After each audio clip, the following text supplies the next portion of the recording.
On n'arrive pas à changer les comportements. Il faut changer. On dit souvent qu'il faut voir quel système dans lequel pour qu'on puisse développer la Réunion. Paul Vergès a toujours posé la question de la surrémunération.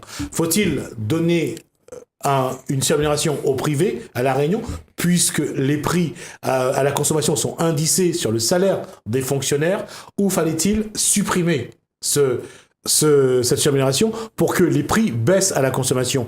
Alors, à votre avis, messieurs, Éric Marcelli, Marc Lévy, Jean-François Mailloux et Antoine Fontaine, faut-il mettre le salaire des privés à la hauteur des salaires des fonctionnaires, ou faut-il baisser le salaire des fonctionnaires à hauteur de celui des privés? Je pense que quand on va dans un magasin faire les courses, on paye tous le même prix. La réponse, elle est là. Qu'est-ce qu'on fait? C'est la question. Qu'est-ce qu'il faudrait faire? La première des questions à se poser, à mon avis, ce serait de savoir, pour conserver souvenez-vous, l'origine, l'histoire de cette surrémunération. Je pense qu'il faut revenir à l'origine. C'était pour justement compenser le départ d'une vie confortable métropolitaine sur une île lointaine, sous un cocotier, ou qui était mal aménagé, ou enfin peu d'aménagement avait été fait. Donc, je pense que cet état n'a plus lieu d'être, c'est fini. Peut-être faudrait-il conserver cette surrémunération sur des postes bien précis, où justement la personne aurait plus d'intérêt à rester en métropole ou ailleurs, plutôt que de venir à La Réunion et supprimer les surrémunérations, puisque si la vie est chère pour quelqu'un du public, elle l'est chère également pour quelqu'un du privé. Alors la question, elle se pose à plusieurs niveaux. Déjà, on va regarder juste pour quelques informations. Par exemple, on va le dire, dans l'éducation nationale, c'est 35%. Oui, 35% de l'éducation nationale. Dans la fonction territoriale, c'est pareil. Je peux pas vous le dire, je connais pas. Et quand on regarde, là, je ne vais pas taper sur mes confrères de Réunion Première, mais la télé publique, c'est quand même 112% d'indexation. Pour l'IEDOM, c'est plus de 100% d'indexation. Il y a quand même des indexations qui sont quand même très intéressantes en matière salaire. Et ça, je pense qu'il y a certains je peux comprendre qu'ils ne souhaitent pas perdre ce genre de revenus. Surtout à l'heure de dite des temps solidaires. Je pense que mettre une surrémunération, une indexation qui serait équivalente pour tout le monde, enfin pour tous ces fonctionnaires qui quittent le sérail français, sérail métropolitain, ce serait un peu plus juste. Alors la question se pose, et là je vais quand même me faire, parce qu'en 1997, lorsqu'on a parlé de la suppression de la surrémunération, il y a eu du monde dans les rues, il y a eu l'État a reculé, en tout cas les élus à La Réunion ont également reculé sur ce projet. C'est de se dire, est-ce qu'on peut supprimer, oui ou non? En tout cas, à Paris, en tout cas, on n'essaye même plus d'y toucher, parce qu'il semblerait que ce soit quelque chose d'explosif. C'est un épouvantail qu'on agite régulièrement. C'est un serpent de mer, la surrémunération des fonctionnaires. Mais je pense qu'à un moment donné, il faut aller au-delà de ce sujet de la surrémunération et de tout mettre à plat, parce qu'aujourd'hui, c'est évident que ça a eu un effet pernicieux sur le développement de la Réunion. Si elle a été peut-être justifiée à un moment donné pour encourager des compétences à venir ici à la Réunion, aujourd'hui c'est vrai qu'on le voit bien, les fonctionnaires en général de France métropolitaine se battent pour venir dans les territoires d'outre-mer parce qu'il y a cette motivation de la surrémunération, il n'y a pas du tout cette motivation de venir développer. Alors pour une grande partie, je ne vais pas généraliser non plus, mais c'est vrai que c'est surtout la question financière qui motive. Alors cette question financière, Antoine. Et cette question financière, elle a une incidence aussi sur l'emploi local. Tout à fait. Sur l'emploi local. J'allais y venir. Donc c'est vrai que c'est un sujet qui est quand même vaste. Alors qui mériterait un la surrémunération, c'est autour de 400 millions. 400 millions, tout à fait. Chaque année.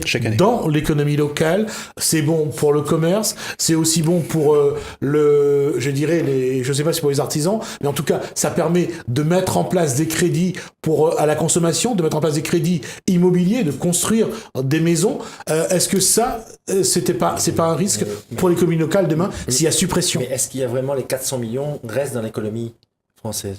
Soyez plus précis, Jean-François. Les 400 millions de surrémunération, est-ce qu'il est investi à La Réunion? Est-ce qu'il sert à développer La Réunion? Certes, il y a peut-être un petit nombre de personnes qui investissent à La Réunion.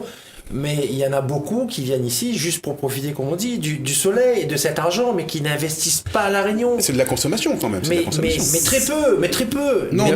Il y a beaucoup de chasseurs de primes, beaucoup de chasseurs de primes. Ils sont de passage ici, non seulement pour les points pour la retraite, en plus. Après, c'était un élément c'est fini ça. Ils vont maintenant. C'était régulé. J'ai eu ce matin une personne qui, elle, dit mon temps à La Réunion se termine, maintenant je vais aller en Calédonie. J'ai dit pourquoi ? Parce que c'est mieux payé là-bas.